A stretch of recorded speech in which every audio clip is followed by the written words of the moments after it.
Hello there everybody, and welcome to a new build guide for Age of Wonders 4. So today we're going to go around the Mystics yet again, and it is again the attunement school that I've been playing around with.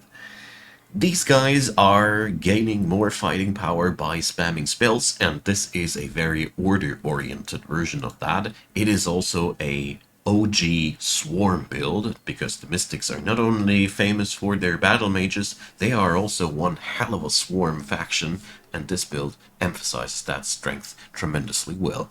So, let's get into it and have some fun with it. First up, we are working here with a slight adaptation of my usual Mystic Culture build. I am still using Arcane Focus as it really enhances the fighting power of our battle mages and supporters, which are a backbone of our army, but I slipped in light-footed. The thing is, we got a lot of frontliners and a lot of fighters, and light-footed helps me so much in positioning my units well without having any trouble with anybody blocking one another. It is a quality of life upgrade that could be easily replaced with overwhelm tactics or anything in between these lines, but I personally think light-footed is a very powerful trait, as mobility is hard to put into numbers when it comes down to battle effectiveness. Adaptable comes without saying as one trait that we pick up on the side. Here, though, I must say Hardy, the one that gives you a little bit more HP on your units, would be also a viable choice, simply because we don't really cling too hard to our units, and more HP would be a good thing because we're rocking a hell of a lot of tier 1 units. That being said, let's move over to this point. I'm using here a combination of gifted casters and powerful evokers to get the most out of my battlefield casting. While the Attunement School is able to use Astral Echoes to push out battlefield spells even if the combat casting points run out, it is still quite costier than speeding up spells on this menu here. Therefore, I went for a conservative approach here. Another option would be to skip out one of these here in favor of runesmiths, as this build also has a lot of cost-intense unit enchantments, and it would help in trimming the costs and making the research costs lower, as research is another bit of a weakness of this build. You know, it is a hefty, in-your-face offensive snowball build, and obviously research is a little bit falling flat under these aspects. What? It doesn't really hurt it, don't you worry. Let's talk tomes. The first tome that I picked up for this one is Zeal, as it is an aggressive steroid in any aspect that you could wish for. Legion of Zeal makes your melee units and your ranged units, if you happen to have some, zealous. This gives you a slight spirit damage bonus and a doubled up bonus once condemned. Very important, because we're going to condemn each and everybody one day. Or, well, sort of. But it is cheap, applies into your entire front line, and is really powerful, as it synergizes directly with Inspiring Chant, one of the most spammed spells in this build. It gives your frontline morale and strengthened buffs. In combination with a Wizard King that I strongly recommend for this build, it is easily possible to get a plus 20 on morale and plus 4 strengthened buffs on your core of troops right from the get-go. 2 hex radius is really big, and this spell makes your tier 1 units hit like a truck all of a sudden. Lovely. Summon Zealot comes in handy as a replacement troop all where you need it. It's a reliable fighter, and he inflicts condemnation wherever he hits. Also, he comes with the Zealous trait, whether does he? No, he's not zealous from nature. Sorry. He's just very good at dishing out damage, but altogether, your spear units are kinda outshadowing him. But, well, it's easy available cannon fodder, and that's where this thing shines. Condemnation is a single target, dirt cheap spell that condemns the enemy. It's mostly to keep the Starblade's buffs running while not eating up too many resources if ever the combat drags out longer. Condemnation for your heroes, not bad at all, as the status resistance can sometimes matter quite a lot, and it's a free action. If you happen to have a little bit of a skill point left over, not bad at all. And Circle of Zealotry, well, the strong point here is it helps you printing higher tier units in your hometown quite easily, and it increases the city stability quite substantially. The other tier 1 picked up for this build is Tome of the Horde. We're here for a couple of things, namely Spawnkin, bringing a carpet blanket plus 20% damage bonus for our entire build, which is amazing. Then we have Summon Irregulars, which allows us to just summon whatever we need wherever we want it. Tier 1 units are amazingly powerful in this build, and since we can use Astral Echoes to speed up the process, it is very, very easy to just summon an entire army in a turn. No problem. Blaze of the Horde is quite a nice burn spell, as we can easily surround enemies with cheap cannon fodder. Fury of the Horde is also quite interesting. If you are deeper in the battle, it is a nice replacement for Inspiring Chant. Mind you, though, it only it has an influence on tier 1 units. I think most of the time Inspiring Chant overshadows this one, but it ain't bad in certain situations. I like Unleash the Warhounds for siege situations. It does not soften up the siege timer, but 6 Warhounds are a amazing treat for this build. Houndmasters can be entirely skipped if you want to pick them up. I mean, they are zealous after all, and they have a somewhat decent ranged attack, but I skipped out the physical ranged attackers entirely on my end and didn't suffer anything from that. Battle Seeker training should be on all of your heroes, because it really substantially buffs up your tier 1 units. The mob camp is also contributing a steady swarm of replacements, so as you see, you can really maintain a tremendous amount of troops with that. Tier 2 comes and we pick up Tome of the Beacon. Mighty Meek is what keeps our entire tier 1 roster relevant throughout the game. Our troops all of a sudden become stronger the stronger the enemy becomes. Super powerful for any build that relies on or tries to rely on tier 1 troops. So really good stuff here. Doesn't stop here, as the Lightbringers are for one summonable, and another thing, they can convert whatever seems tasty on the enemy side. Since we are easy to condemn enemies status and soften up their status resistance with that, conversion is quite easy for that build. This is quite amazing, as you can encounter everything out there in the wild, and all it requires is a little bit of mana, and look at my stockpile, and you can keep it. So Lightbringers are there to, well, give you flexibility for your build. If you run into something that you can't solve with your given tools, the Lightbringers allow you to lend some tools elsewhere. Fascinating thing. And apart from all that, they deal quite a nice amount of damage. But they are, well, not as powerful as your tier 1 battle mages, mind you that. Conjure Divine Beacon is really cool, as it allows you to spam little beacons that give you HP and morale. I love these, as we want to spam spells every turn, and, well, what can I say, these come in handy for that aspect. Covenant of the Faith gives you a decent mana income for vassal cities, and all rallied vassal units become faithful, making them cheaper. Really cool stuff.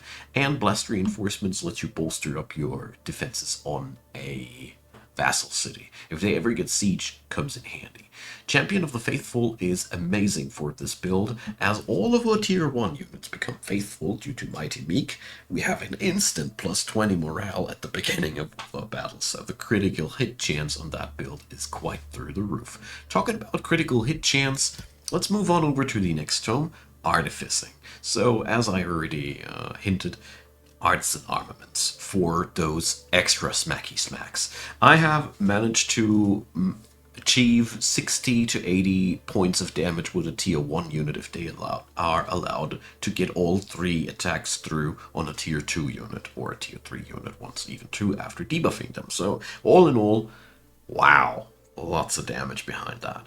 Siege Magic is a nice and straight up power up for your backliners, giving them some decent power while sieging, so you have an easy time wrecking cities. Iron Golem can be pretty much ignored because I personally found no reason to not stay with my tier 2 cultural units. There is a fringe case though to use them if the enemy feels a lot of polearms that would counter your cultural cavalry shields. So they are here and they have a purpose, so that's pretty cool. Bolt repeaters are good for attacking cities, as you get a nice unit that has a pretty nice smack behind it, and it also has a pretty good fortification damage, and Artisan Fortifications allows you to just booster up your cities as well. Golem Assistant is amazing for this build.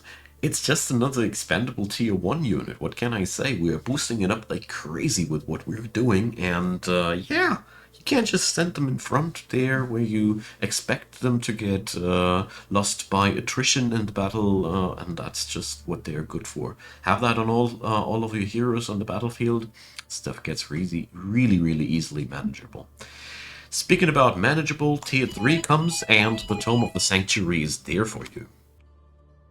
From this tome on, it becomes really hard to lose, as we get Keeper's Mark, which basically makes all of your units get a second life. So they will become unable to die or use offensive abilities for a turn, which means you can always retreat them and get them into safety, or use them and let them die as you see fit. Also, your entire front line is henceforth faithful. Even the higher tier units, which becomes useful later. So that's a real power card. We also gain Salvation, which lets us just blitz heal an entire unit. So it comes in really handy in the combination with Keeper's Mark. So somebody goes near death, Salvation, boom, back in the battle you go. It's really amazing in combination. Anointed People also is an amazing transformation for this build. Since we are running a lot of tier 1 units, status resistance is one of the few things that you almost cannot buff up in the game. You know, physical and magical resistance, there's plenty of tricks for that, but this is our crutch. This is the point where where we are no longer susceptible to freezing, charming, and all those things so heavily. Really important transformation for this build. Consecrated Domain and Healing Spires, well, yeah, you just have more defensive power at that end. What can I say? It's a pretty straightforward thing. Sanctuaries are pretty cool, give you more mana, you are swimming in mana with this build, and give you defensive qualities. Sanctify, man, it is really good, as you can just straight up focus it onto somebody that you just send up in the battle, basically put it onto the unit where you're pretty sure that it should die next turn, and see if you can avert this fate, and use Keeper's Mark and Salvation afterwards. Good. After that, amplification time. Tome of Amplification does exactly what the name implies. Frenzying Focus boosts up your backliners. Astral Blood is even more critical hit chance. As we keep spamming the spells, you know, it's just nuts. Spell Amplification is really nifty if you use those nukes. We have a few, so that powers them up, as the Amplification Pylon does the same thing. Although I must say, this build I don't see as the big profiteer of that one. I personally think Astral Blood and Frenzying Focus and Chain Lightning are the 3 superstars in this regard. If you have some archers on the side, Amplified Arrows can be amazing. Because the thing is just the bounce over damage is really handy, as it turns your archers into AoE units. Anyways, after that, tier 4, there's only one more tome that I'm going to talk about, because after that, it's really up to you what you want to do. Exaltation.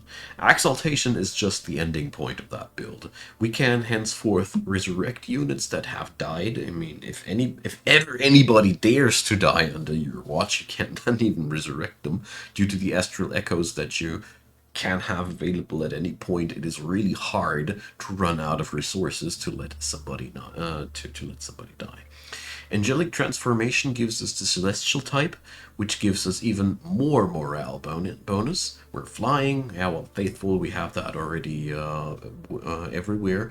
And a decreased number of units in formation is really cool, as this means your units will keep dealing the full damage for a longer period of time. Easy. There is a more complicated way to explain that, but it's the easiest way that I can. Ascended Warriors is really cool, as we are pretty heavy into the Astral Tree, and we can learn Philosopher Soldiers, which gives us knowledge when units rank up. The combination of these two things allows you to straight up transform mana and troops into knowledge, which is quite bonkers. Because we can, if we want to, also repeat that with Astral Echoes. It burns you out quite fast, but it is something that I have to talk about because only this particular faction can do this. Temple of the Exalted is really nifty as it powers up your cities substantially, and Shrine of Smiting. That is your high tier unit that will dominate the battlefield. Since everything in your army is faithful, they will quite hit like a truck, and they also have a really massive blinding attack. This blinding attack is really nifty as it counters retaliation attacks, so you can use these as artillery or as frontline point blank disablers of retaliation attacks, so your tier 1 units don't suffer as much from the retaliation of the full HP enemies. This thing is amazing, and it's the end point of your build. Exalted Brilliance and Ruler's Statue round up everything that you might want to ask for, making you even able to cast spells while your ruler is in the void, which is very important, particularly for this build, because Starblades makes up for a big part of our damage profile. After that, Tome, seriously, pick whatever you want. You can backtrack or keep in the tier 4 area. It doesn't matter that much as long as it supplements what you're doing in one way or another, and there are so many angles that you can't do this. Now, off to the roster we go. To my big amusement, we are using all of our tiers. This build is mostly focused around spamming Arcane Guards, Arcanists, and Zealots, yes, but you will also use the Soothers to keep things together. 4 of these in your 18 units are absolutely a pretty solid choice. 3 if you feel like more offensive. The Soothers' mainstay is that they can heal stuff, and their damage ain't bad. We have a lot of enhancers for them, so that is really nothing to sneeze at. Spell shields only have 2 or 3 of them. Don't under no circumstances more. They are meant to just step in between and use that stunning flash as efficient as possible. Basically, whenever you can stun 2 or more enemies, it's a good moment to do so. Their main job is to disrupt the enemy's advance and stay alive while doing so, yeah, well, you should really try to value these, as every other tier 1 unit can be easily replaced, much easier than that. And last but not least, our good old friend the Spellbreaker. These guys are amazing. They... That's a little bit stupid to say, but they deal very similar damage to your tier 1 units due to all debuffs, but still a little bit more. But the mainstay is they have a AoE nuke spell, which your tier 1 Arcanists never will have. Therefore, Spellbreakers are really good for your build, and you should try to have. Well, at the end of the day, I personally think it is enough if your frontline is tier 1, your backline can all be tier 3 or tier 2. This works really well with your build, as the Spellbreakers offer single target damage and nuke capacities, whereas your Arcanists, well, they deal a lot of damage. I really don't want to talk them small, especially Mighty Meek is amazing, but at the end of the day, the Spellbreaker is just more reliable, while the Arcanist is just a dirt cheap available supplement for your army. Summoning wise, we also have the Zealots. Well, let me pull one up here real quick. The Zealots are really much better than I thought they'd be. due to the fact that you can easily just replace them by a summoning, I really never hesitate to send one in to the front. And as you see there on champion rank, this is not the highest rank, we already have a pretty decent amount of defense and resistance of these guys. The other candidate here, like I said, are the Lightbringers, and after that, the Smiting Shrines. Your goal should be to have a triple stack of 18 troops as quick as you can handle it from your economy, and then just start wrecking stuff. It is super easy to conquer the world with that, and as a matter of fact, I was too lazy in this run, but I strongly recommend to just build a second Ball of Doom as quick as you can and do the same thing on the rest of the world. This build is amazing at conquering things stupidly fast. What it's not so amazing at is racking up science. We don't have any enhancers in our books that synergize too well in direction of science. Only once we hit the amplification tier, we at least get amplify minds, but that one, well, it's good, but it's not terribly amazing either, due to its downside of city stability debuffing. So yeah, that is one thing that you really need to be after. Also, gold. Gold and knowledge are basically the two things that I had most trouble with when building up my empire. Gold, because you have just so freaking many buildings that you want to print, and knowledge, because you just want all these enchantments as fast as you can. The key to that is to keep an eye out on whatever wonders you can get that give you extra knowledge income, or arcane materials if you can spot out any of these. Basically, as long as you keep a focus on these problems, they are easily manageable, but if you don't, they can really easily spiral out of control. Luckily, you have a couple of things that you can do at this end. We only have a very slight focus into shadow, if you keep powerful evokers, that is, but I personally like to have that one, as it gives us access to knowledge extraction, which always comes online roughly at the spot where you need it, even if you have only one affinity point, as long as it's there from the get-go. That's pretty amazing. The other thing is all seeing, which will become available eventually too. It takes a while, but that little smidge of shadow affinity takes you somewhere where you can get more knowledge from. If you want to boost or enhance that, you can try to get your hands on a Shadow Adept hero, which gives you some extra affinity into the Shadow Realm. Pretty nifty stuff. Beyond that, though, we are really good at influencing our neighbors, because that's just what Order is really good at. We are good at leveling up our pole arms and shield units, and due to the fact that we can and will utilize Philosopher Soldiers eventually, that's a pretty nifty package where you can also get yourself some knowledge out of.